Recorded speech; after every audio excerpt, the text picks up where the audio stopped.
Hello and welcome to Stampscapes Impromptu Live Monster Map number 3, Part 1.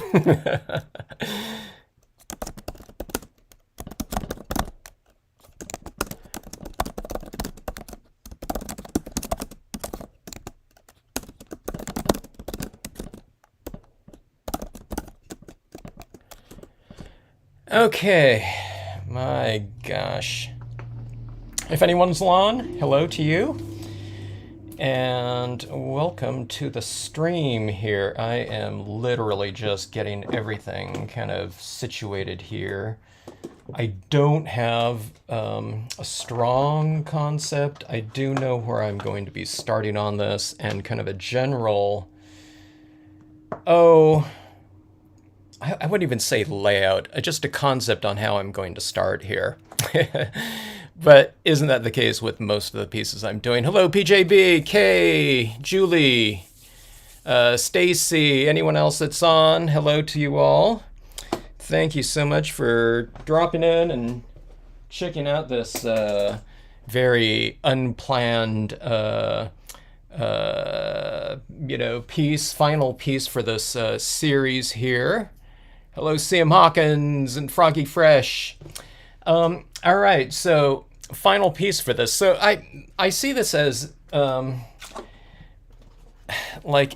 should change the exposure of my camera, but I don't know, it's Halloween, so it's a little bit underexposed. That actually looks, kind of cool like that. I think I'll leave it like that. But there's a lot more light in here, but, this is Halloween, so we'll keep it dim.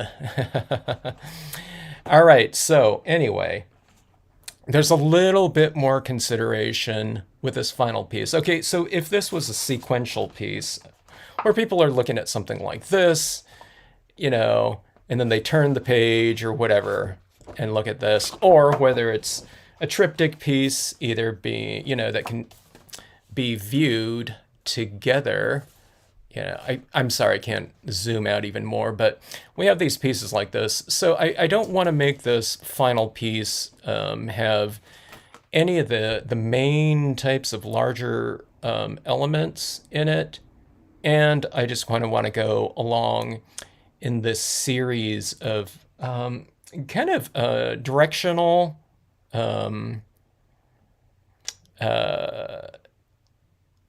not sequences, but I don't know, kind of a directional order. Okay, so what I mean by that is, for this one right here, we have these people kind of entering in from the left-hand side. In this one right here, they're kind of moving along a little bit more, so they're entering from the middle. So this one, I'll be entering from the right. Okay, so that would be a good kind of triptych type of thing where you have this pyramidal type of thing. That's not really happening within this piece, but it's happening over the course of 3 pieces. So that's that concept right there. Okay, so we have this little thing where they're, these kids are kind of exiting right there. That's like a little visual bridge in between these 3 pieces. So I'll probably have them entering through this, kind of going along this way right here, and the exit will be up this way. So I'm thinking about a cave, working in kind of a cave type of underground scenario. I knew that, I wouldn't be overlapping any of the imagery, any of the main imagery at least, into the composition. So it's a kind of, different whatever ecosystem or whatever location here. But anyways, let's get into it here. Where to start? Okay, let's just start over here. I'm never doing that, in my pieces. I'm always, I don't know, it's usually a kind of a left to right type of thing, but we're thinking about different considerations here. But anyways, I hope you're all well. Hope everyone's staying nice and cool. I was going to bring a fan in here for me, but I thought, I'll just drink some ice water before I start this one and hope it keeps me cool for the next hour. Okay, so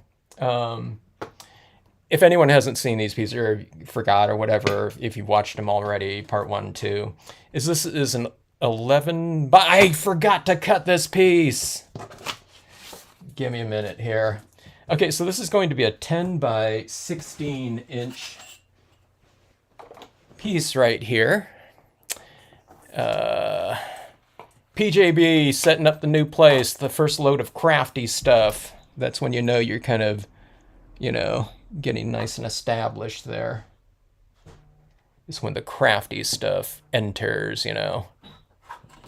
Okay, so I'm cutting off an inch off of this just so that I have a little bit of wiggle room if I want to mount this. I'm not going to be mounting on anything except for another piece of itself, you know. Well, not of itself, but the same thing. This semi-gloss, they call it silk or dull or, I don't know, sometimes satin finish cardstock. Okay, so it is a coated cardstock, but it's just not glossy or something like that. It kind of gives you the best of both worlds in terms of glossy or matte. You get the impression quality of a coated paper in that it's sealed, so a lot of the media that we utilize on it stays a little bit more surface oriented as opposed to soaking in to a very porous matte, okay? And it's not so sealed off that you can't use some dry media on there. You can do it within reason. It's not going to be as good for things like chalks and pastels as, you know, a textured paper would, but you can get some on there. And you can also layer, to a decent degree, things like colored pencil, where you can't do that too much on glossy cardstock. Okay. Hello, Donna. Good evening there. How are you tonight? Okay. Yep, final piece. I think it was you, Donna, that asked me that, huh? When are you going to get to that last final piece, you know? Get with it, I think you said in a comment, you know. Get that done. I'm joking. Donna didn't say that, but I think she did bring that up. And I thought, yeah, it's time to get back with this one. Here before I forget how to do it. Okay, so entry point right here. Okay, so my concept here is these pieces kind of oscillate. This is a map, if anyone doesn't know the concept of it, but it's kind of more of a 3/4 map. It's not supposed to be this kind of above, you know, kind of overhead view of a map. Okay, it's more like an amusement park type of map, or you can call it like a game board or something like that. Okay, so I'm going to add in this entry point here. I see it as something like an entry point going from the outside in. Okay, so I'm going to try to build that, and we'll just build it with a lot of rocks. Okay. I do have some other pieces. We're going to call this like there's going to be some underground ruins or something like that in here. I have this Egyptian piece right here. Oh, let me see. I have this other piece too. Give me a minute here. I need to go find this other little pyramid. Talk amongst yourselves. I'll be right back.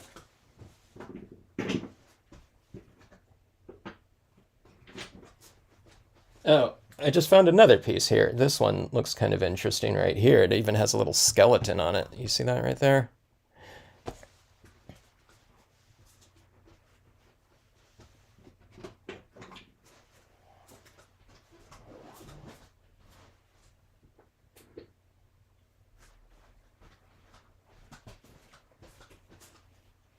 Okay, didn't take too long. I just found this other piece too. It's like this head, like a marble head or something like that. We can kind of be kind of cool to have it like in the ground like that or something. Okay, so yeah, all right. Donna's in a supper area of the world, having dinner. What time is it there, Donna? For me, it is almost 2:30 p.m. here on Pacific Standard Time.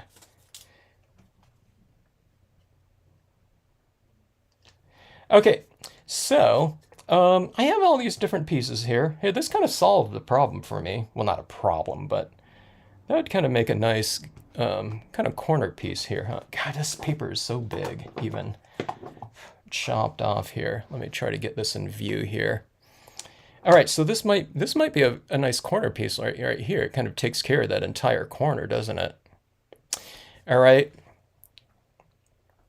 And this is 100 proof press. That surprises me on that one. Okay, so I don't know who some of these designs are from. Oh, this is Stamp Out Cute. Huh. Anyone remember that name? I didn't know that was them. I thought that was Ornamentum. Okay, so this is going to be my little entry point right here. It's a couple stone walls, okay? And, oh my gosh, let me get some stuff kind of out of the way here. I've been working on so many different things that my desk is completely cluttered. And different subject matter completely, too.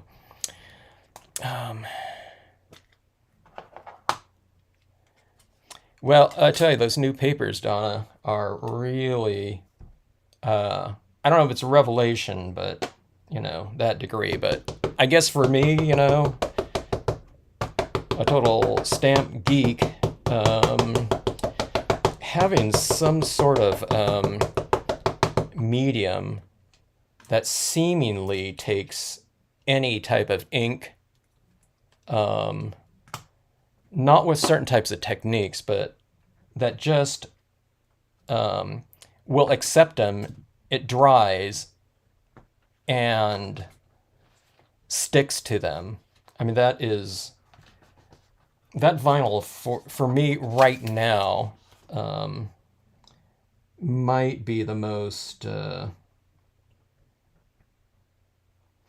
I don't know what the word would be. Universally acceptable, accepting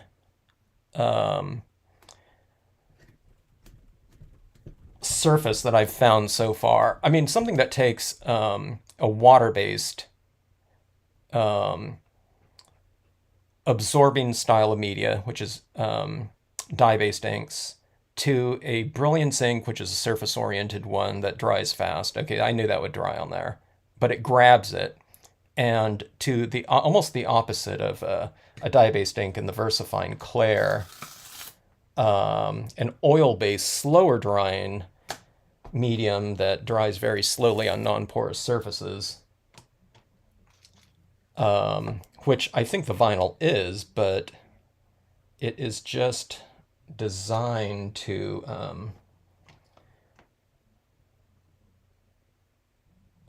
I don't know what it's designed to take your medium and to dry it very quickly. I chemically, maybe, I don't know. It's just really amazing. Let's see right here. Finish the second scene now. Awesome, Candy. Now working on first to mesh with second. Awesome, awesome. That's one of those things. Working on these types of pieces, I really recommend it for people. Even if you're doing quarter page cards or something like that, to try and do some kind of sequential piece. It can be, like I said, it can either be just thematic, or you can do it to be seen together in kind of a triptych format. You have 3 pieces together. I mean, you can have more than that, but I don't know. It's usually one of those things. Usually they say to work kind of in odd numbers, rather than like a piece of 2 or 4. The 3 or 5 tends to, I guess harmonize a little bit better together. I'm going to use the cobbled path again with these stone structures. I'm just using the kind of the bottom half of it right here, not this portion right here. And I just messed up here too. I had this one. Now I want that second side. But this is the other stone wall. It's a little bit smaller, and it's the same side. I wasn't thinking in reverse. I have the second one here, though.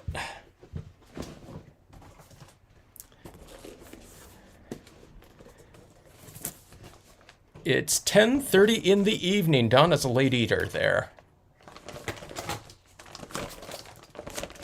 Which I am too, kind of. Except with kids, with kid, singular, when he's in school, then we eat earlier. Okay, let me trim off this a little bit more. As said, this is very impromptu. I just wanted to get in a little bit of stamping time before I have to go pick up said kid. But I feel confident now in the larger format kind of process. The first one was kind of a little bit daunting too. It was the distance thing for me, playing around with different distances here. So I think that's what I asked you, Candy. You know, did it feel, you know, what was the process like for you in terms of you know, after you finish the, you know, that first piece?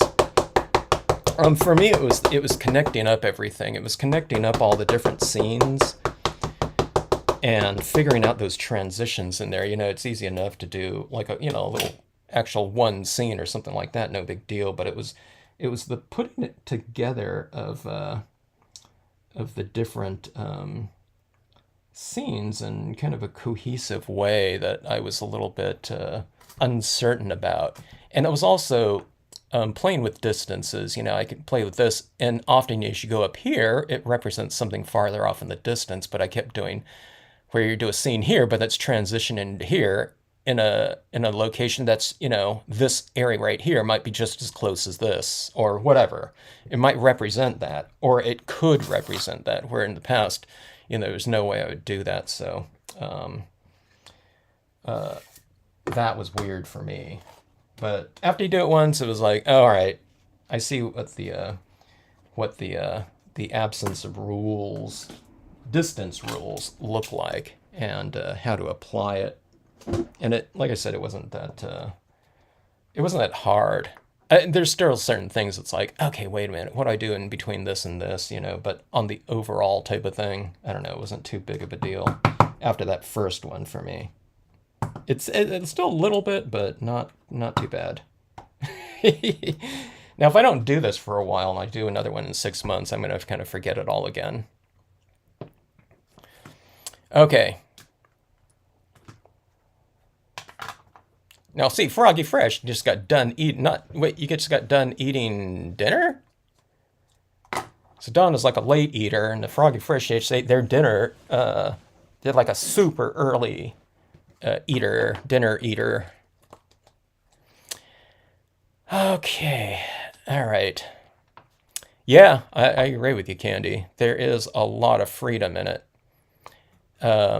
In the beginning, I don't know if I didn't really feel confined, but when I'm finishing the piece, or when I'm done, you know, kind of finishing the piece compositionally, there's a large amount of freedom kind of, I don't know, associated with a larger amount of space. And then also, it's kind of the removal of certain types of rules. A lot of people that took my classes, you know, there was a certain kind of unlocking of different rules from certain types of stamping. You know, it's like overlapping things, you know, the lack of, or the absence of, look at this. This is a brand new stamp and I've never used it before. You know, hardly any masking, coloring outside the lines, that type of thing. So for me, this piece kind of represented the same type of thing with most of the stamping that I've been doing in terms of how I represent distance again. So, yeah. Let's see.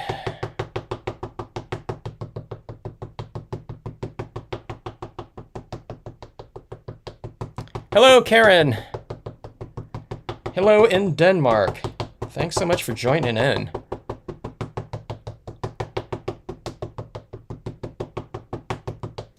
All right. Oh, county fair. How fun. I was just talking about our county fair here. It didn't just happen. It happens like right as summer's starting, but or before summer starts, summer vacation starts. But I made my own potato chips, which is one of the things that we always got at the fair. I was thinking, what do they have, in terms of the toppings that you can put on those chips again? I was trying to remember. So I can pull some of those out. All right. First impression of that, you're probably wondering, what the heck is that? Let me see if I can get that shown there. So it's these old kind of ruins, and there's this little skeleton line there. It says Liberty. So, yeah, whatever. I'm sure that piece right there was an old engraving taken from something before. A lot of those companies, those that specialize in old engravings, were my favorite types of, I don't know, collections of imagery back in the day. Okay, I'm going to change this exposure a little bit. That's a little bit too dark here. Here we go. Okay, so, all right. So, Julie, what are you going to be eating there? Do you have a favorite stall, food stall that you go to every time?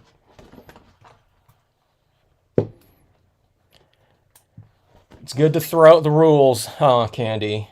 Well, Candy, you know the rules really well, so once people have that down, good to throw them out, like that. So, it is a good feeling. Like I said, it kind of acts as it accesses a different part of the brain, I think, when doing I don't know, this format here. It's different. It's a little bit of a different experience for me in feel. Hello, Beverly. Good to see you. Uh-oh. That's not good, Candy.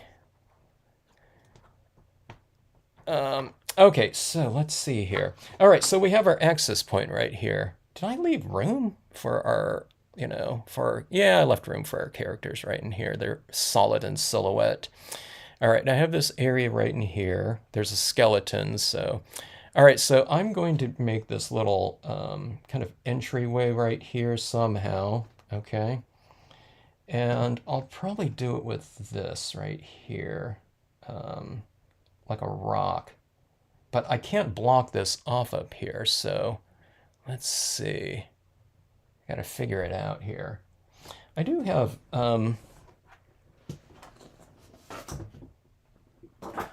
a soft hill that I can also make a hole.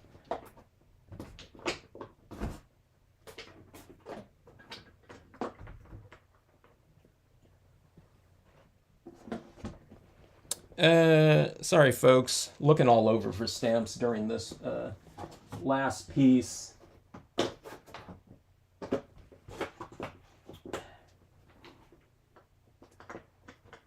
Okay, sorry. All right, let's see. I might use this little hill here and put like a black like cave type of area in this piece right here, and then it's going to be like a labyrinth of different rocks and whatnot in here. But that could be something. I can do something like that.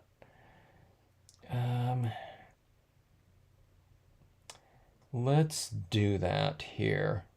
Okay, so let's see how this goes. Okay, so I haven't done this before either on a stamp. Oops. Here, let me just do it like that. Okay, so I'm just going to get rid of some of this texture in here, like so. And that will be kind of the entry point. I'll make it into, I'm going to try to make it into like a little three-dimensional area going into this portion right here. So I'm taking off like a thumb area of ink on here. Hopefully I didn't take too long. And let's go right about here. I don't need this to go on too smooth, we blend all these types of things together with, that's a little bit too light. I took too long with the stays on, but it's good enough. Okay. But I do so much blending and toning on this anyways, too. That's also been kind of liberating in this one. Just the use of the, the colored pencil and whatnot on here, and just the black and gray inks. It's really been pretty fun because, like I said, if you don't get something in this portion of it, in the entire compositional portion, it's just, we can just get it later, There's just so much stuff going on here, and the whole idea is to kind of get this area kind of cluttered and busy looking, which is like not, what I'm doing most of the time in stamping. I'm not trying to get like real cluttered looking, super busy compositions. They're supposed to, I'm usually going for something a little bit more harmonious and, just visually appealing, I guess. Not that these aren't, but it's just a different aesthetic, It's like keep adding more and more and more and more, things into it, elements and people, creatures, etc. Okay. All right, here's my transition zone right here. Man. With the stays on too, I'm having to think faster. I'm not doing that enough here. I'm not acting fast enough here yet, but I will after getting some of these little areas not printed out dark enough. But here's my transition zone into rock. Okay, so it's going from this softer thing, and then I'll create this kind of rocky area in here, and then we'll start to go on the interior of the beast. So we're seeing it from kind of side view, and then we'll transition more into 3/4 up here or something like that. You can go overhead as well. Okay, so let's see. Okay, we're overlapping this rock and also the wall down here, okay? And you can just do that. You don't have to worry too much about this overlapping into here because this is a transition zone out here where it just kind of peters out into little dots. So no need to do, a lot of careful masking. I mean, you can do a little bit of it, but you don't need to do a lot. And we're also going to fill in too. So where you don't have to worry about your layouts in many ways with other types of stamping in your scenes, you especially don't have to worry about it here. All right. Let's see. Okay, now I have to think about, here's like one little scene down here. I'm going to have my two little people walking in right here. And then we have our cave system in here.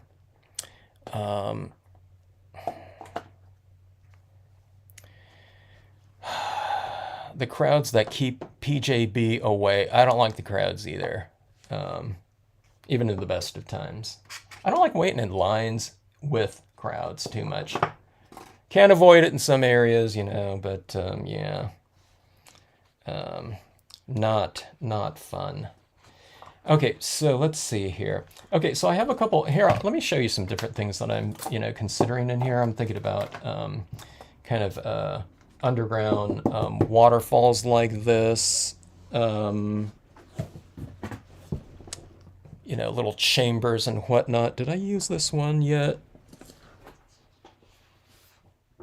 No, I didn't use this rock on here yet. Okay, so they're entering right here. We'll have this coming around this way. All right. I might have like a little path coming around in this way where people can enter in like this.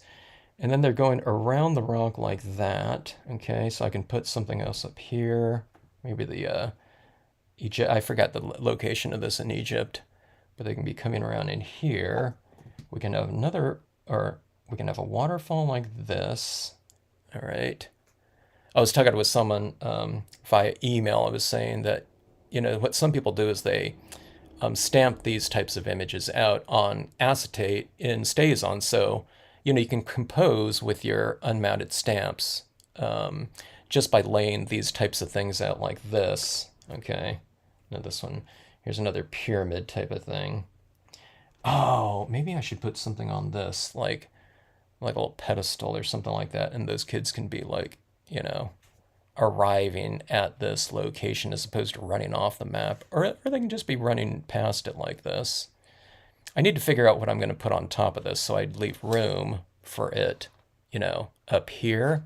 But maybe we can have something like this. We'll have, and this will be closed off right here. So map like this, going into this cave right here. We're coming around like this, and out right over this way. Okay, so I think that'll be good. Maybe this should be over here instead. No, they need an opening to get out of there. Okay, but see, I don't know. I don't always compose like this because I'm doing quarter page scenes most of the time. But something like this, something kind of illuminating, I can do, I don't know, I already went with the eyeball. An eyeball motif would have been cool right here. But, hello, Jeannie. All right. All right, let's get to some of this going here. All right, so that was my composition right here. That wasn't I didn't compose that, I just composed it like right now. So, all right, so let's get these kind of larger elements added in here. Okay. And let's just go with that.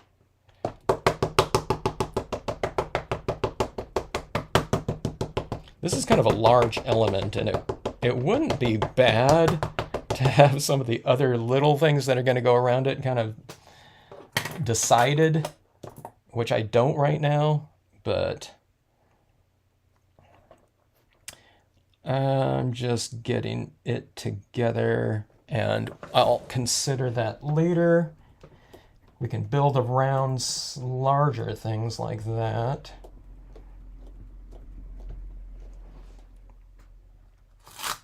Okay. I need to re-ink this, okay? That one's a little bit too light. All right. Oh, I wanted to do this too. This is bat right here. That's like flying around. I wanted to do it like hanging off the roof somewhere in here. So let me see here. All right.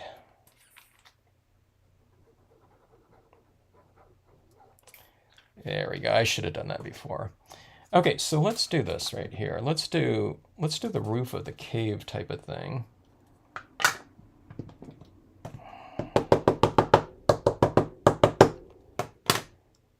Okay.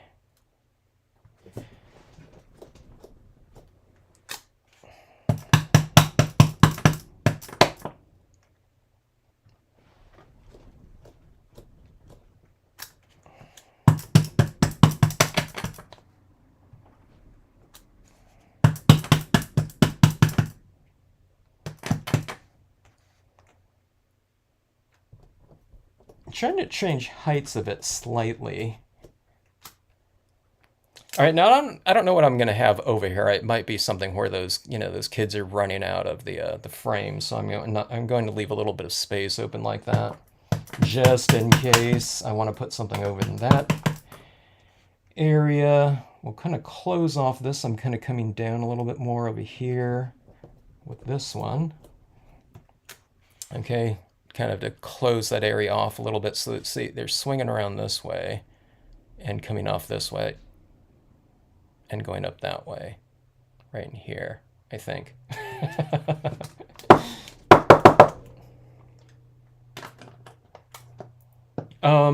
If that isn't going to be the case before, well, it is now. Okay, so I'm getting better impressions right here. I wasn't pressing hard enough.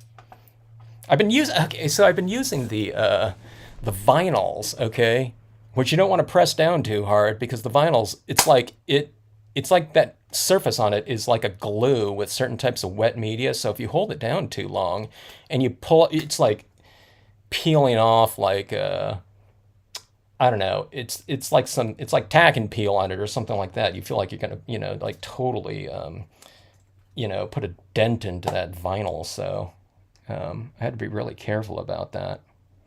All right, some Egyptians, Egyptian thing. That looks better a little bit over this way. All right, let's put that a little bit away from that side. That's too much. And I say that because this is a pyramidal structure like that. I don't think you want it on that side like that. I mean, it could, but a little bit better, a little bit more within the piece right here. All right, so I haven't used this piece in many years too. I can't even remember when. There was this Rubber Stamp Madness piece that I might have used it on, just, you know, in one of those kind of call for submission things, which I never did. But there was this one, it might have been Egypt or something like that, or something. And I did that one. And it might be because I bought this at a convention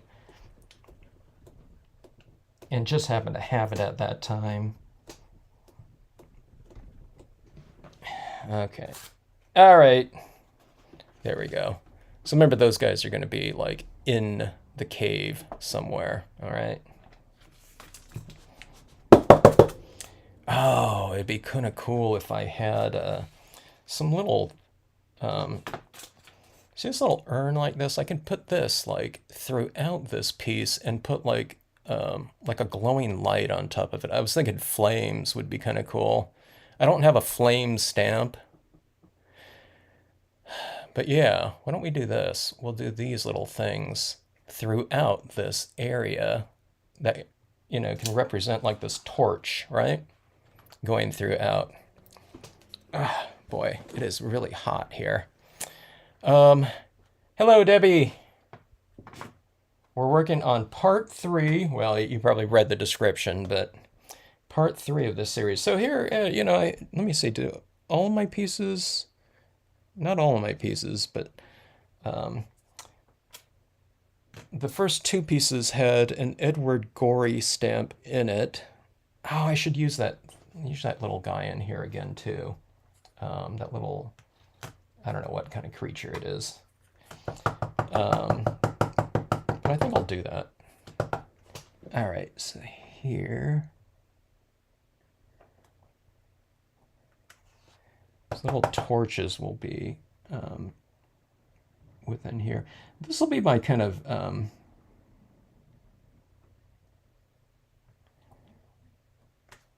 little thing that will carry us around, I think, throughout the piece. And I don't know, I guess I could have done that in all the scenes. Maybe that should have been, but oh well, we didn't do that. So be it. But yeah, these little things like this will be kind of our illuminating little, I don't know, kind of visual bridges, you know, to take us around in the piece like this. It wouldn't have been bad to have that right. I can put this on top of this wall, but just don't do the bottom portion too, like this and this over here. Huh. Let's try that right here.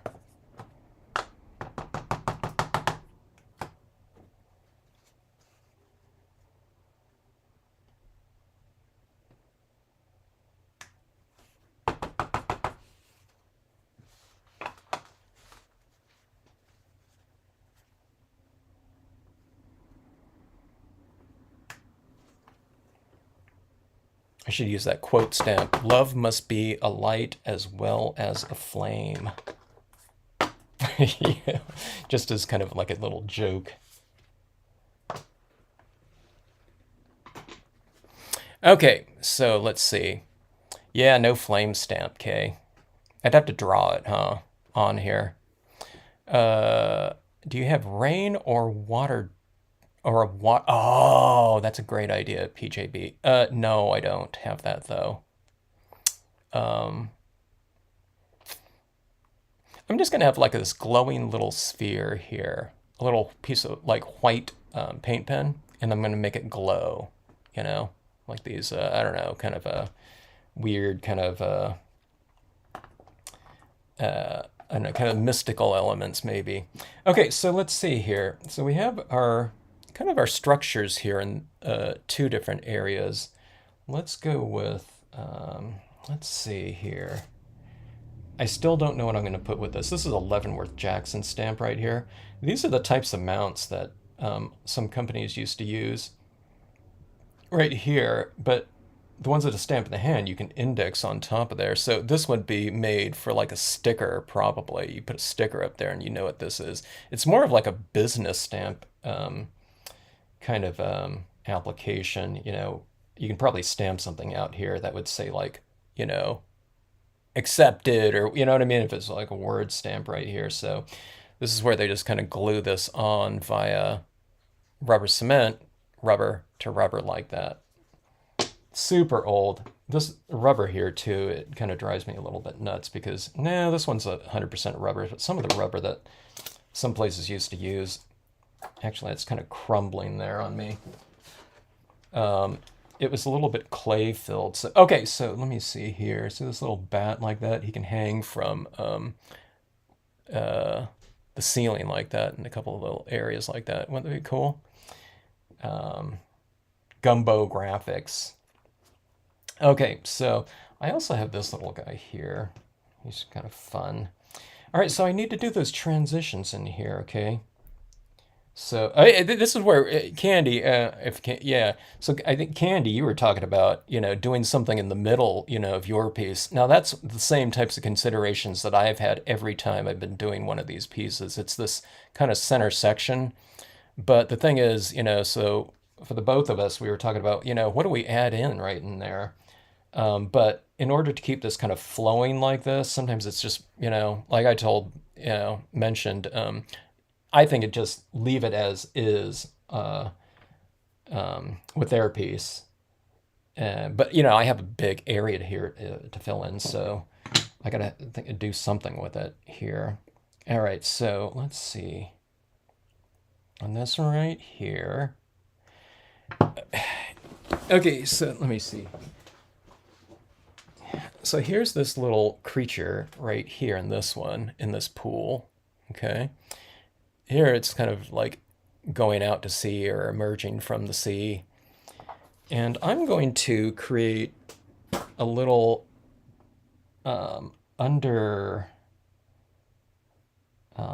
ground pool, I think, somewhere in here for that creature. I can put it over here, which might be kind of cool. If I put it over here, this way, see this how this waterfall's kind of going in this direction? You know, it's kind of going in like that. That might be good to keep this kind of framed off like this because it's the third panel. And, you know, I kind of want things a little bit more heavy on this side, which I normally wouldn't do if it was just doing this scene for this scene's sake, okay? But for something like this, having more things kind of on this side looking into that direction like that might be good. Okay, so that answered that for me. I'm explaining it, but I'm kind of talking to myself, kind of figuring it out for myself here too, so.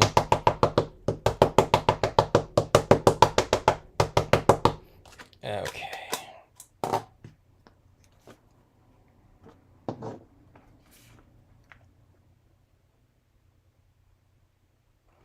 All right, so down this area, I think will be a nice little pool for our little creature.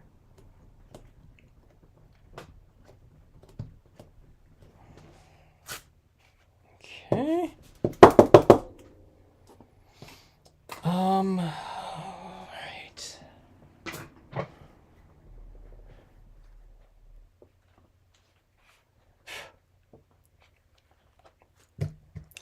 I don't know if they're masterpieces, Debbie, but they sure are fun. All right. Oh, awesome, Debbie. All right. Okay, I think that solved that little problem right here. Well, not problem, but um, I think I might have this kind of this little pedestal right here and put something on top of it. And I might have those running kids going to this place. Like it's kind of like they found their thing that they were going at. They almost look like, if I do it like this, if I don't have them kind of running off the board, it'll feel more like they're running to this, they found their, their destination, their thing that they were looking for here, I think. Like it's like finishing the game or something like that. I think I'm going to do that. I think I know the thing that I'm going to put up here. All right, give me 1 second, folks. I have this little creature thing that I'm going to put on top of that pedestal.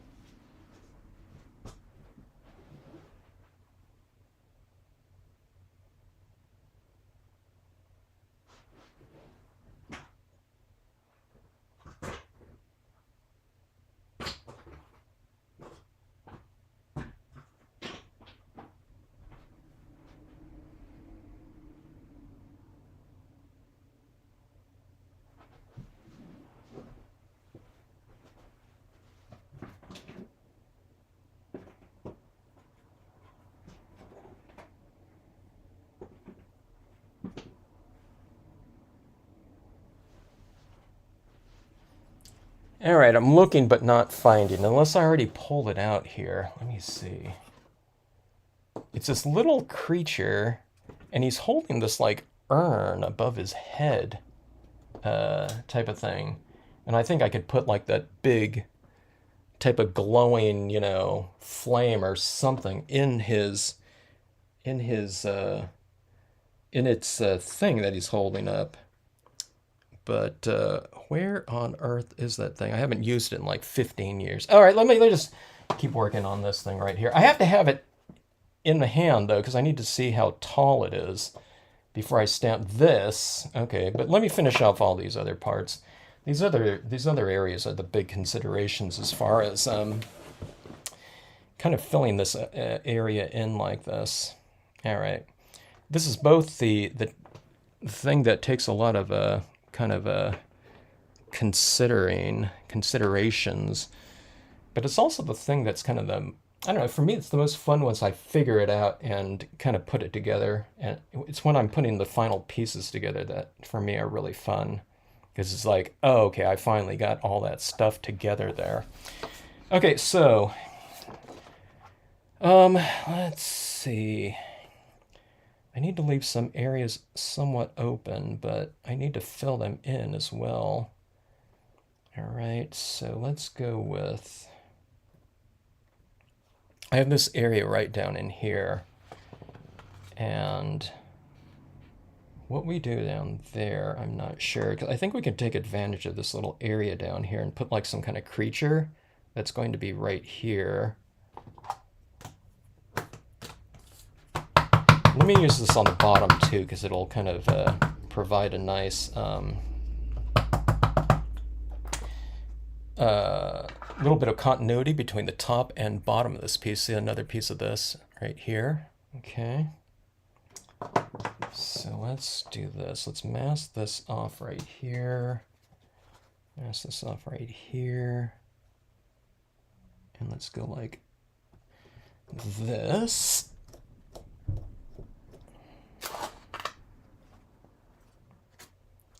I think I knew what I was doing on the first one more than this third one here.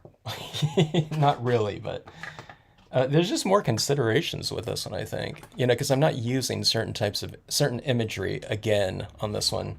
And also one of the things I was thinking about doing was, I think this would be really cool, but I use this tree in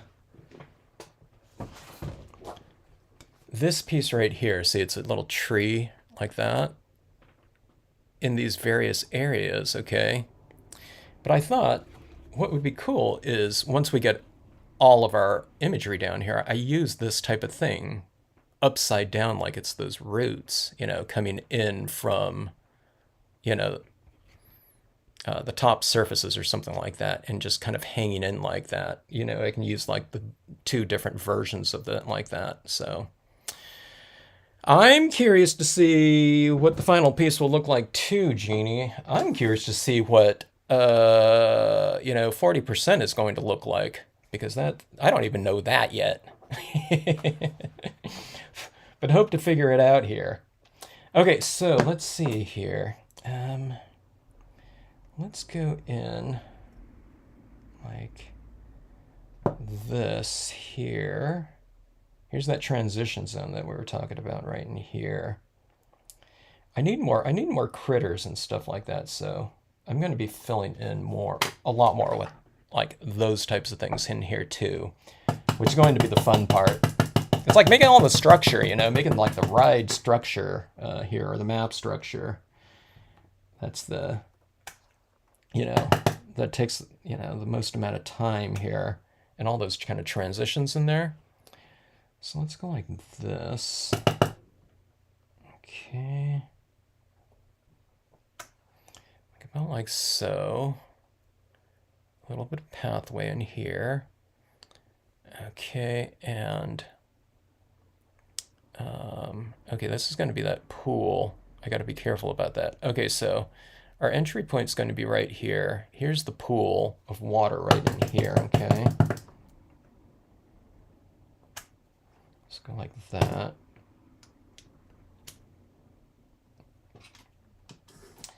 And I need to, what do I do right around in here? I need another rock or something like that, like right around in here, to kind of block this area off a little bit.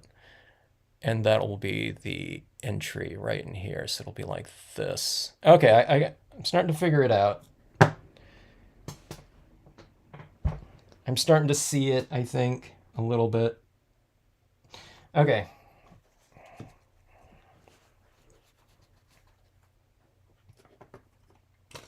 The thing that I'm really going to like with this one too is this is a cave type of situation. So it's going to be a little bit darker, but I think through the illumination with these little lights too, it'll be fun because I'll have different lighting as opposed to kind of a central lighting like I've had in the other pieces so far. A central piece that I'm referencing a little bit, but on these ones, the lighting will be probably dependent on the location of those torches that are, you know, spread around in this whole cave system here. Okay, so I'm masking off these rocks down below here a little bit, and then I'm going for the top portion of this.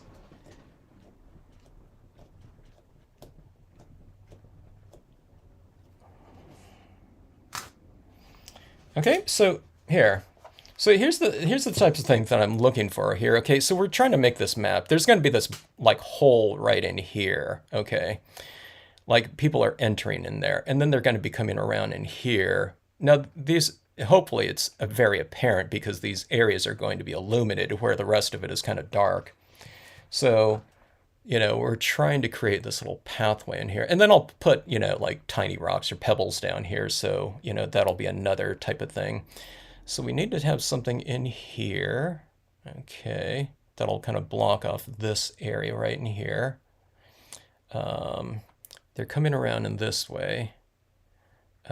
We have opportunities for something right in here. Our little creature's going to be coming out of the water right here.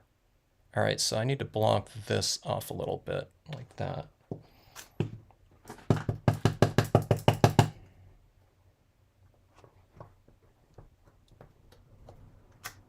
Okay, I'll go rocks. I could use a different rock in here. I think I want to go for something small like this, though. Let's go like this. Okay, I'm going to leave this a little bit open, but there's going to be a little shoreline here with rocky pebbles or something like that. So, you know, so those little kids could go to that type of thing right there, but they'll largely be going right up here. Okay. Boulders with lichen small usage. And let me keep that up. I might need that one again. All right. Amazing how you just stamp. I've made so many masks doing this. It's a good way to go. I probably, over the years though, Candy, I've just kind of figured out ways probably where I don't have to mask. So there's probably certain types of considerations that I'd be doing in here that would be open to me, but I don't even think about it these days because I'm thinking about the work that I would have to do to achieve that. So, in terms of doing things like masking, but the masking, I don't know. Like I said, if it's beyond this type of thing, then I really have to think about it, hard for it to be a consideration. If the masking goes beyond like this, if it takes longer than that, I might not want to do it. Um, I don't know. People think, oh my God, Kevin, you make it look so easy. Well, it's because I take out all the things that take out time to do. I keep the, I keep my processes really simple. You know, um, I say easy process for easier types of uh, stamping, less less stuff needed. Okay, so I wanted the rock. Okay, so see, I wanted some of that rock right behind it in there, some of that structuring. So, you just wipe it off there and then stamp it out. Other people might be masking this off right here and then, to put something behind there. But see, I noticed that urn right there is, it's solid, so I didn't have to really do that, so I just wiped that up. And plus, I'm going to have this glowing little thing up there anyways. So I can just put that in there like so. So keep your processes real easy for yourself, and those types of little solutions like that will really reveal themselves to you. I don't know.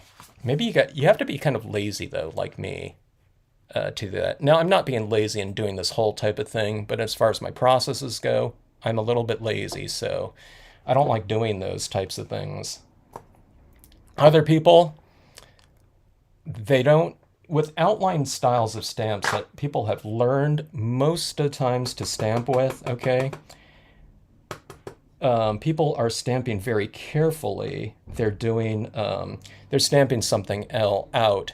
They're masking it. They're doing cutout masks. They're using stamp positioners to carefully stamp out, okay?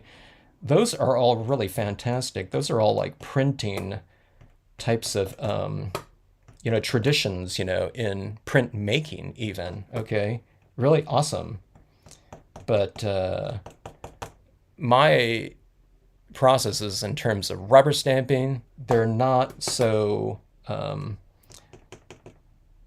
structured like that. So, because I just don't feel like doing that. So I try to remove all those types of things like that when I can. It's like a really good techniques and everything like that for outline styles of stamps or open stamps as opposed to tonal. I see it as it's a little bit tedious for me to do. But like I said, it's needed with certain types of stamping.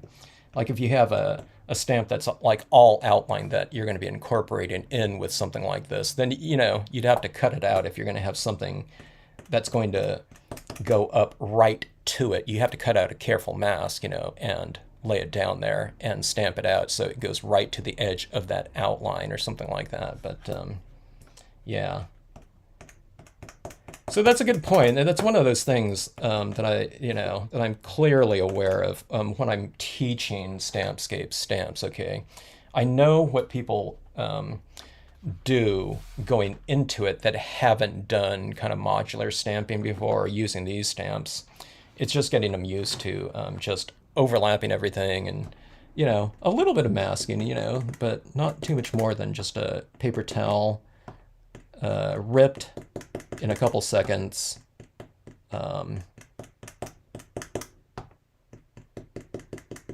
As far as the time requirements. Okay, so going in and adding that little textural design, I'm adding this a lot of times to create shadows here, okay?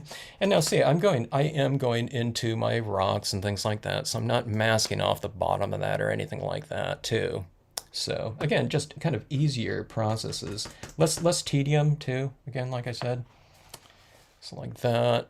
See, that kind of created that little bit of a border right there. That'll be my water down there. It's not a big hole, watering hole, but then there's like less water right here. So the water's probably going to create another pool down in here. And, you know, it's going underground again, which it does in caves, you know.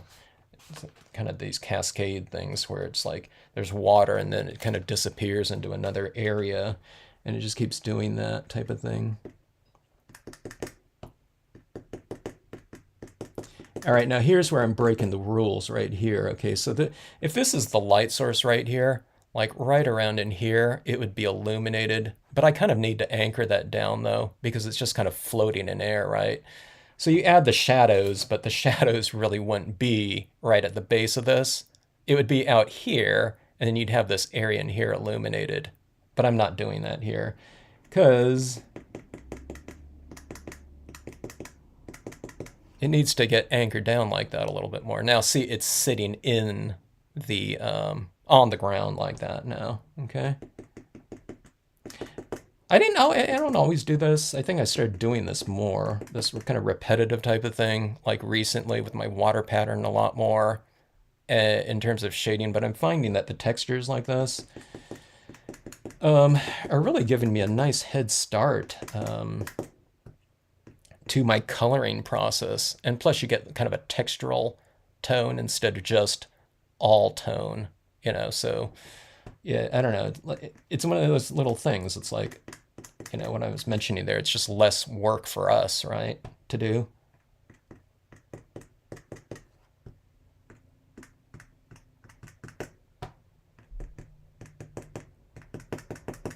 So don't all these different areas like that, you know, don't they look like they're kind of sitting in, you know, the surface is a little bit more like that. Whose anniversary was it there? Debbie's anniversary. What is that, wedding anniversary? Oh, happy anniversary, Debbie. That is awesome. Hubby called. Oh, having to work out of town. Oh, that's a bummer. I'll make it up to you this weekend. Or whenever he's back in town.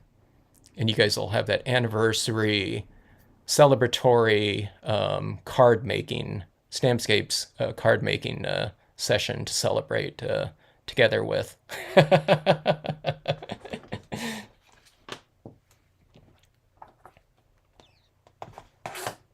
I was telling someone, you know, I always do these two eagles right here in terms of anniversary cards, you know, kind of flying in the air, soaring together, right? One of them's called that. It's called Eagle Soaring, so, you know. All right, there we go. So it's coming together a little bit, you know, here's our path in here. I still have this little area in here. We need more kind of like things in here though, like little kind of mysterious passageway types of kind of elements. Oh, here's a little, like a flame spirit here. That would be good, really good to do in like a,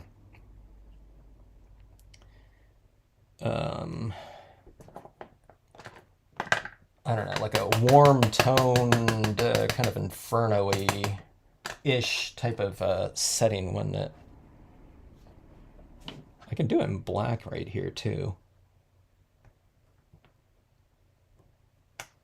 Okay, so see that right there? These are little things like that. A couple little urns, you know, little flames on that to illuminate this little guy kind of in the, coming out of one of these flames would be cool. But I don't know, I think that might look out of place because it's just a regular urn. If it was a bigger cauldron or something like that, I could put that a little creature in there like that. Okay, so let's see.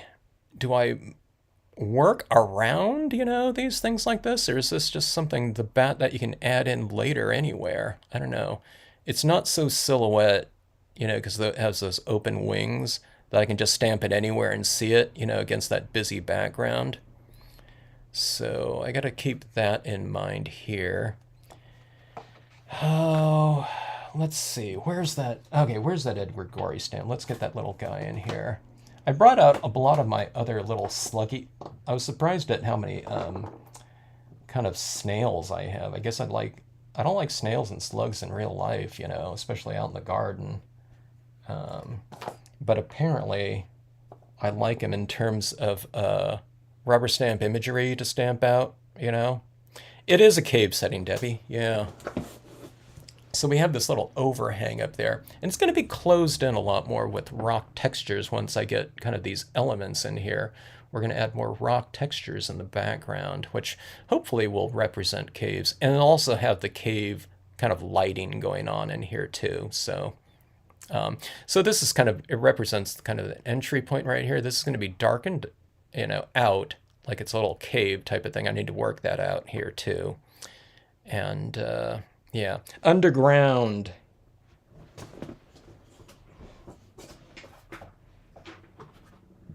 You know what I just noticed here? I have this little frog jumping right here, and I have another frog over there. I was thinking, oh, I put that thing away. I have two of the same frog.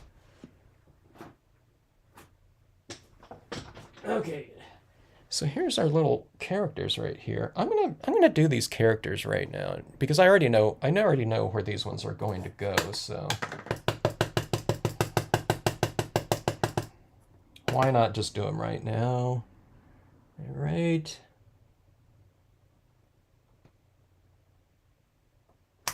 So those two characters are going to be entering right there, and this little guy is going to be taking his bath in here.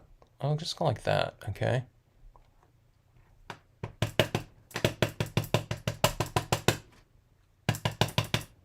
I use this little creature as a like Gollum in another scene.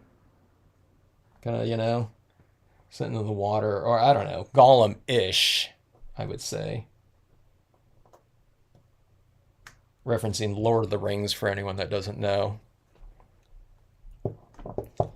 In the cave system, maybe he's in the water where he lost his ring or something. Okay, so we have our little characters right here right now. Okay.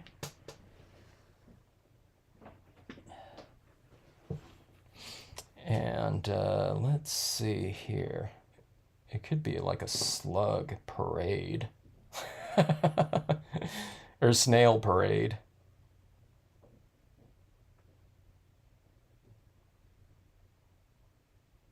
Like that. Going along those rocks like that. I don't know if it's horror anymore. I feel like I'm getting away from the horror with the, you know, with the slugs here, but I don't know. I've been wanting to use those for a while on these pieces, on these things. I pulled out all my insects, and it's like, I don't have any place to put those, so. All right, I think I'm gonna do it here.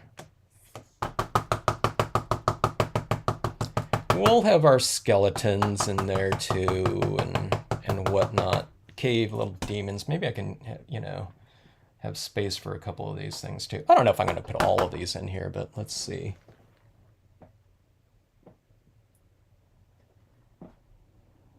Okay. Go like that. That snail almost kind of blends in there. Let me go with 2 here. Again, with each piece, I find that I feel that I'm getting a little bit bolder in terms of adding elements into these maps. I think, I don't know. The last piece I kind of kept adding and adding and adding, which could represent clutter and more clutter. But I don't know, when you tone it all in there and it kind of mellows things out, it was like, oh, I think that worked out for the best. Okay, this piece, let me see right here. This piece is not registered well at all. I don't even know what company this is.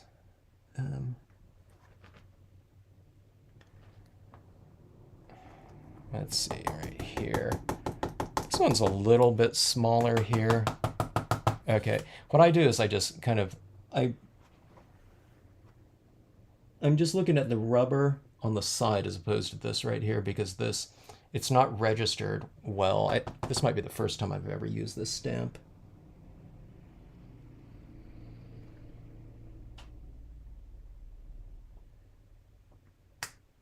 Okay, so there's one right here. So these two are right here, and this one's smaller, right off there in the distance. So it creates a little bit of a motion right here too. All these little types of things like this, anytime you have some kind of directional type of thing that you're doing in a piece, see like these things are moving in this direction too, like that. So visually, hopefully, they assist in the directional path. And see this one right here, you know, the pathway is over this way, so it's like the signpost looking that way, right in here. Ideally, this guy would have been kind of facing the other way, but I don't have a reverse stamp. I don't know if you can even use a reverse stamp with stays on. I would have done it in a different ink like that. But, okay, so those little things helped out right there.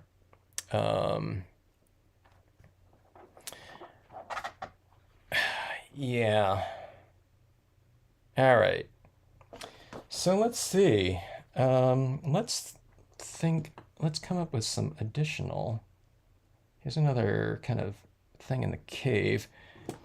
Or, you know what I can do right here? I can put like a little rock wall, like an opening right here. And I can put our little kind of cave demon right there.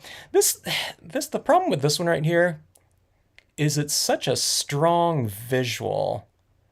I want the strongest thing to be over here to kind of lead in our way out. But again, maybe if I put like a gazillion of these little things in here that just kind of, it'll read as just,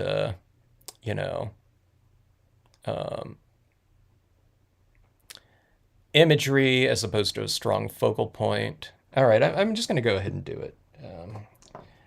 Talking about it, I talked myself into it, or how I'm going to do it. All right, so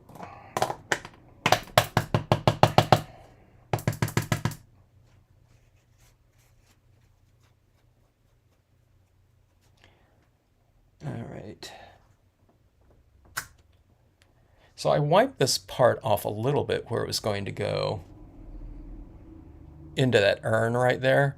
So it's a little bit, see, it's darker and lighter right there. So again, see, I'm going to put another one right here, and I'll just have it darker up here and lighter down here, okay?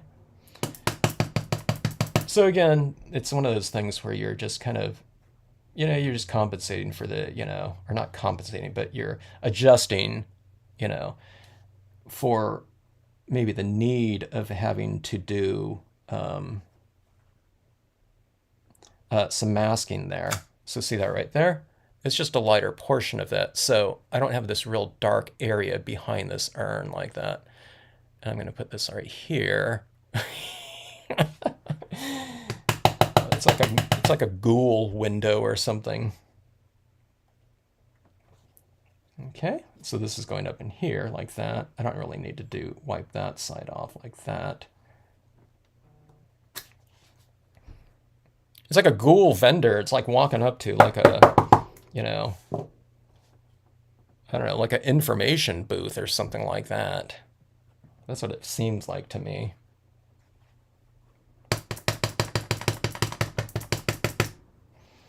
All right, and plus, when do I ever, use this image? It's from Graven Images.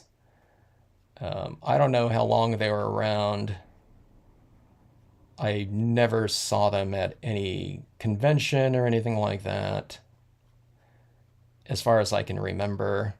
Okay, I'm wiping off its head a little bit because its head's going to go up in there. And let me just mask that off. All right, we need to do a double mask. Heavy involvement here. Let's see. Let's tilt it a little bit too, like that. Just slightly skewed. Okay, I didn't need that top portion apparently. All right.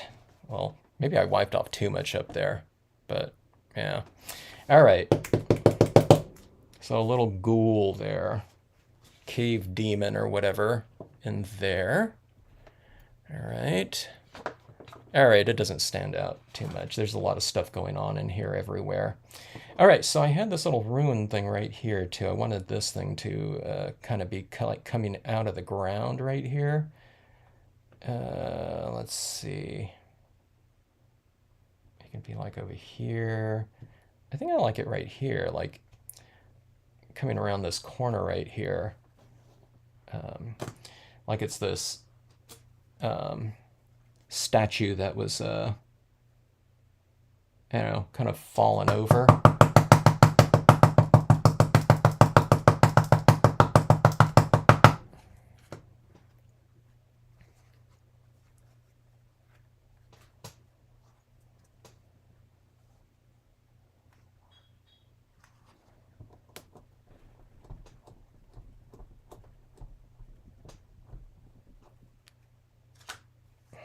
Okay, something like that. It's nice on this desk here. When I stamp something out like that, I can put it away. Because this table's like, this is like driving me nuts with all these stamps out.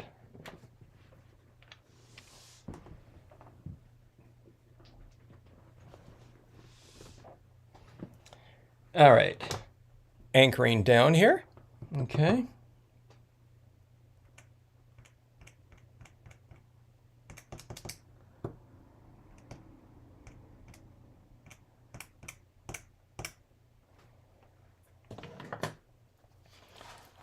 Can you guys start, you know, I think we can kind of see it coming together a little bit more here.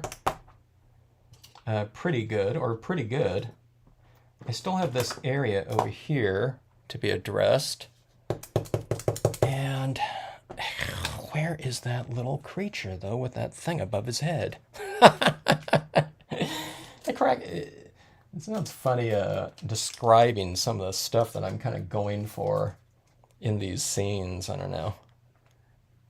You know, where's that slug, you know, that's going to be on fire? Or, you know, I don't know, what else have we been doing in here? You know, that the deer with the demonic eyes, you know. Be sure and compose, you know, for that, you know, and, you know, create a background that's dark enough. Otherwise, we can't see the demonic, you know, the possession aspect of it. Okay. Yeah, maybe we'll use that slug in there. So we have the bats in here still. The pyramidal type of thing right in here. Okay. And snails are monsters, so we were told when we moved to SoCal and collected them. Does anyone live in the Pacific Northwest here? I never saw slugs like that in my life. There might be some, I don't know if there's slugs in northern Cal, probably, like those gigantic banana slugs. Man, those are monsters of slugs, though, I'll tell you. Okay, so this is going like this, right up here. Where did my running kids go? I need to position for those two a little bit, maybe. And then we have this little area in here. So I have this rock going off like that. I could close it off by flip-flopping it like this. Okay. And then we have this whole area right in here. I did have this piece too, right in here. Oh, okay. I think I see it right here. So if I put this over here next to that, that will close off, and then I'll have this nice little part right here in the cave. This might have to go a little bit lower. I think that little... I'm going to have to see if I can fit this in here. All right, so let me see what this piece right here.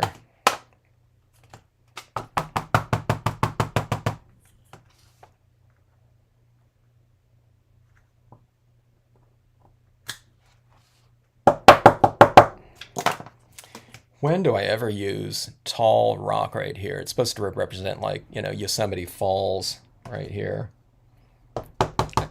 Not exactly. I took liberties with that, but that's where that image has been referenced from. But instead, it's in a cave here. All right. Masking again. I need to do this quickly before that ink dries on me. It stays on dry so fast. Have a lot of it showing right there. Okay, for my last piece, I don't want this thing to stamp out like totally gray, so let's go like this. Okay. Am I leaving room over here? All right.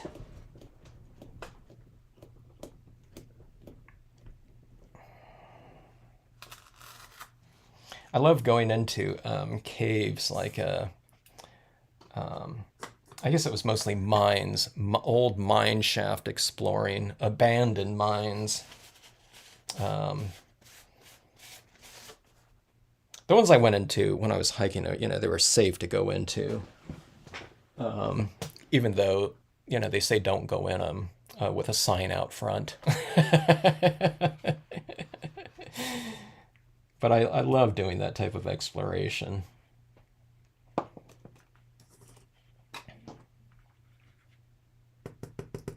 A lot of the national parks, though, where, you know, we used to run into that type of thing. I don't know, they got, sometime within the last 25 years or so, I think they got, like, extra sourcing and funding, unfortunately. So a lot of those old mines have been sealed off or filled up, you know, filled up, closed off completely.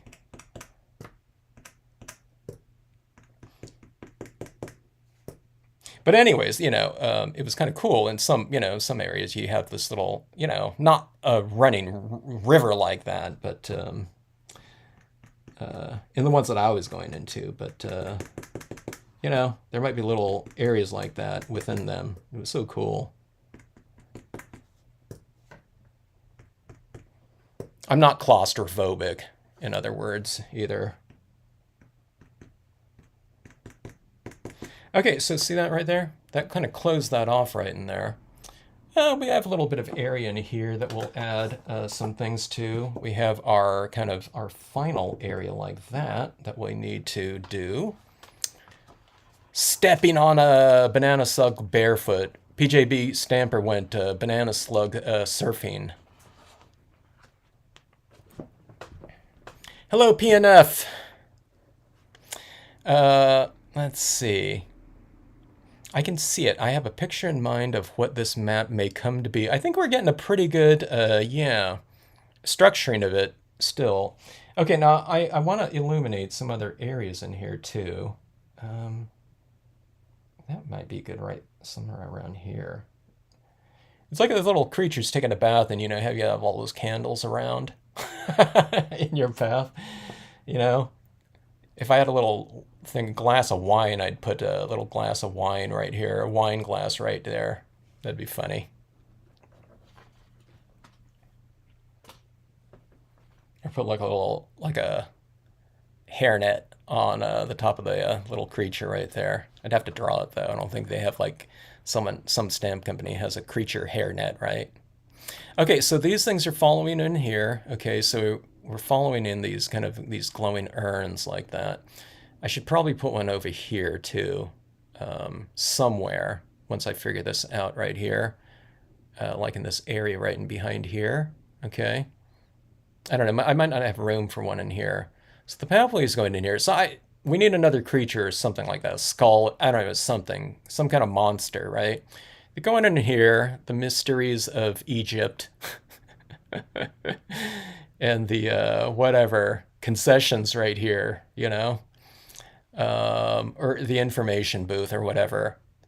And they're kind of following around in here. I have room, a large area in here for something, you know, skeleton or something like that. I need to make sure that I don't kind of block things off though, you know, because we don't want to close things up. If I have this kind of skeleton line down here, then there's kind of room to get around them, you know, like that. And I have the running kids. Gosh, I don't know if I'm going to have room here for that that thing. They might be just running out of that might be just the exit right there. I don't know if I'm going to have room now for, you know, where to go. It's underneath my masks right there. Well, I don't know. Maybe we'll have room like that. I'd have to put it up there, and then there might not be. It might just be some kind of like, I don't know. Maybe we can put this. Oh, we might be changing. We might be changing up here, folks. I might put something like here, but then the sun might be up here. You know, where it's like that sunlight coming into the cave like that.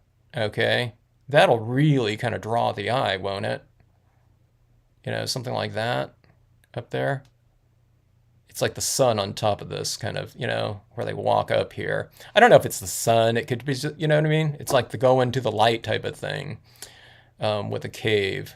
And it's supposed to be the final location. Maybe that'd be better, you know, than the kids running to, you know, all through these previous two maps and going to this kind of creature right there. You know, it should be kind of like maybe the way out type of thing. So I think we're going to do something like that.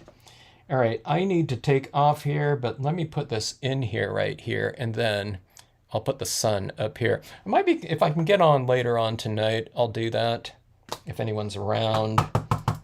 It's going to be too late for some people, probably. You know,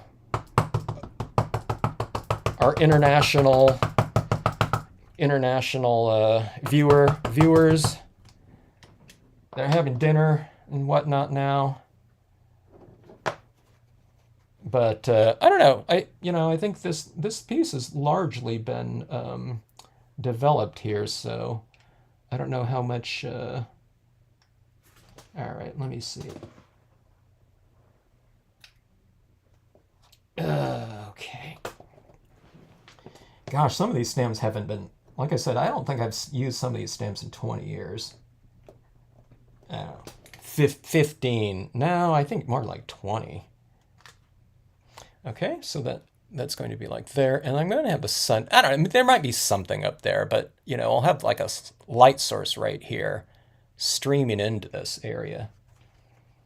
All right. And we have our cave here. What time is it? 3:41. Okay, I got like a couple minutes here.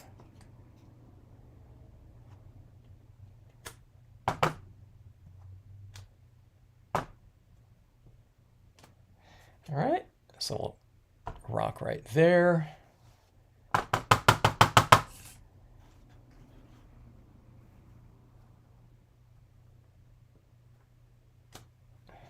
Rock right there.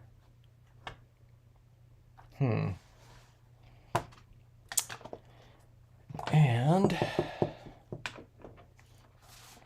I think we have our, you know, I think we got, you know, the basic structure. I have, you know, some transition areas that I have to kind of figure out in here, but I think we have the layout of this piece largely established in this first part right here. We have our running kids to take, you know, into consideration over here. I should stamp those running kids first before I stamp out anything else within this area, because they're going to be the dominant.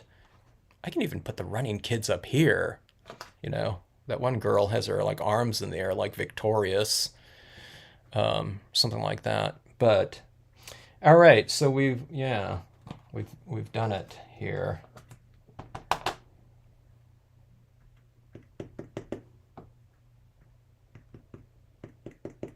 I have some of these rocks going up into that area right here, but this is going to be dark down here at the base anyways. I might actually be doing a little bit of sunbeams or something like that coming into here, you know, the white pigmenting light ray type of effect. I think we should do that. We should have it kind of coming across this a little bit. Here's this water in here.